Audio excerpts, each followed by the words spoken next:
दोस्तों, आपका हमारे YouTube चैनल में स्वागत है।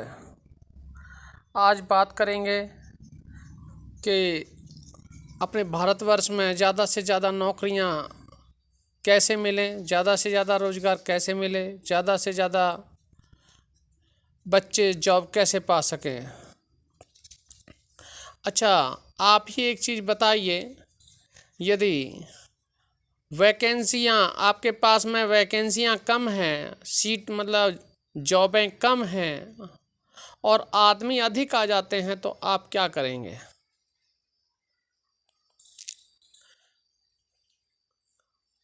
आप या तो सीधे मुंह तो उनसे मना करेंगे नहीं, आपकी एक मजबूरी है, आप सीधे मुंह मना नहीं कर सकते कि भाई हमारे पास जॉबें नहीं हैं और आप यहाँ पे नहीं मत आइए।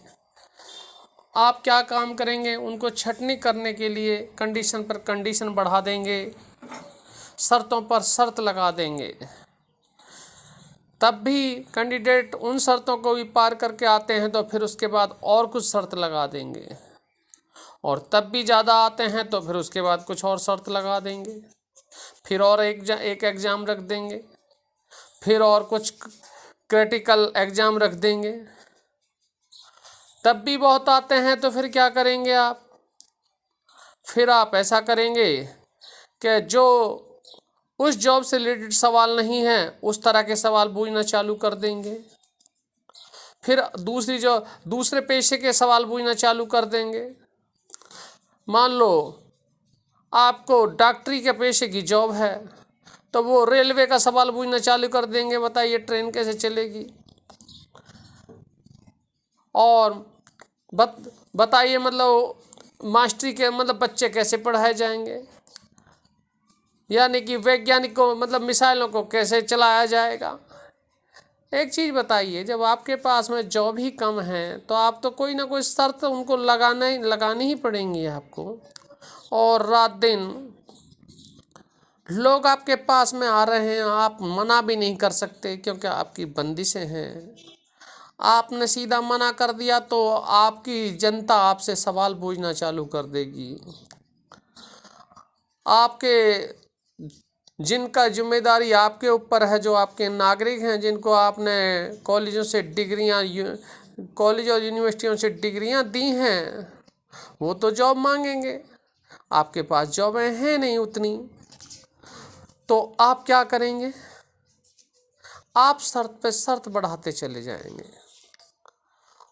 और उसके बावजूद भी नहीं कुछ बात बनेगी तो आप उसकी फार्म शुल्क बढ़ाते चले जाएंगे। मतलब किसी न किसी तरह से आपको उनको हटाना है, और उसके बाद एजुकेशन के दायरे बढ़ाते चले जाएंगे कि अब ये डिग्री 2 साल की बजाय 3 की होगी, 3 की बजाय 4 साल की होगी, क्योंकि आपको उनको मना नहीं करना है, आपको उनको लाइन से हटाना है, आपको सीधे सीधे मना नहीं करना है उनको। तो भाई इसका समाधान क्या है? इसका समाधान है कि लोगों को ज़्यादा से ज़्यादा रोजगार दिए जाए, वेतन थोड़ा कम किया जाए, उम्र में थोड़ी सी कमी की जाए, लेकिन ऐसा कोई करने को तैयार नहीं। वेतन पूरा देंगे, वेतन हाई फाई देंगे, उसके बाद में टाइम पूरा देंगे, तो इसलिए सबको रोजगार मिलना असंभव है।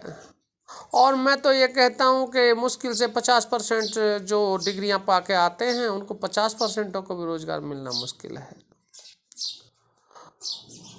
और जीवन का करीब आधा समय तो इस पढ़ाई लिखाई में ही बीत जाता है।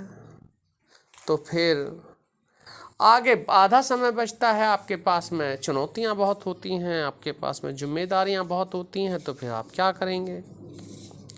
आप फिर जो है, जहां सरकार अपने आदमियों को लाख लाख रुपए की तनख्वाह में रख रहे हैं, आपको 8,000 की प्राइवेट सेक्टर में जॉब करनी पड़ेंगी, 10,000 की जॉब करनी पड़ेंगी, 12,000 की करनी पड़ेंगी, यही करना पड़ेगा। आज हर पिता इस समस्या को लेके बहुत परेशान है। हर पिता दिल खोल के अपनी मेहनत के पैसे को अपने बच्चे की पढ़ाई पर खर्च करना चाहता है, दिल खोल के पैसा लगाना चाहता है, यहाँ तक कि अपने घर और ज़मीन बेच के भी उसको पढ़ाना चाहता है। लेकिन फिर भी वो अपने बच्चे के रोज़गार के लिए बड़ा परेशान है और ये पूरे भारतवर्ष में ये समस्या सामने आ रही है, हर पिता के सामने आ रही है। हो सकता है पिता को रोज़गार मिल गया हो, उसके बच्चों को ना मिला हो, बच्चों के प्रति वो परेशान है। ये समस्या पूरे भारतवर्ष में बहुत ही बड़ी समस्या बन गई है। इसका समाधान खोजने के लिए कुछ हमें उपाय करने चाहिए। यदि हम सरकार से कहें कि आप जो है हमारे बच्चों को ज़्यादा जॉबें क्यों नहीं देते, आप तो सरकार कहती है उतना बजट नहीं है। सरकार का कहना भी अपनी जगह सही है, बजट का बिगड़ना स्वाभाविक ही है, क्योंकि प्राइवेट सेक्टर में जब अभी वेतन का रेशो सरकार के रेशो से बहुत कम है तो सरकार का बजट बिगड़ना भी स्वाभाविक ही है। लेकिन अब तक के सारे डिस्कशन से ये निकल के आता है कि भाई कुछ वेतन में कमी करके अधिक से अधिक युवाओं को रोज़गार दिया जाए, जिससे कि सभी के परिवार चल सकें, सभी के घरवार चल सकें, और आरक्षण धर्म के आधार पे नहीं आर्थिक स्थिति के आधार पे दिया जाए, और जो लोग काम नहीं करते उनको टर्मिनेट करके उनकी जगह दूसरे युवा रखे जाएं। देश में युवाओं की कोई कमी नहीं है, और रिटायरमेंट की अवधि में थोड़ा सी कमी की जाए, जिससे कि ज़्यादा लोग रोज़गार पा सकें।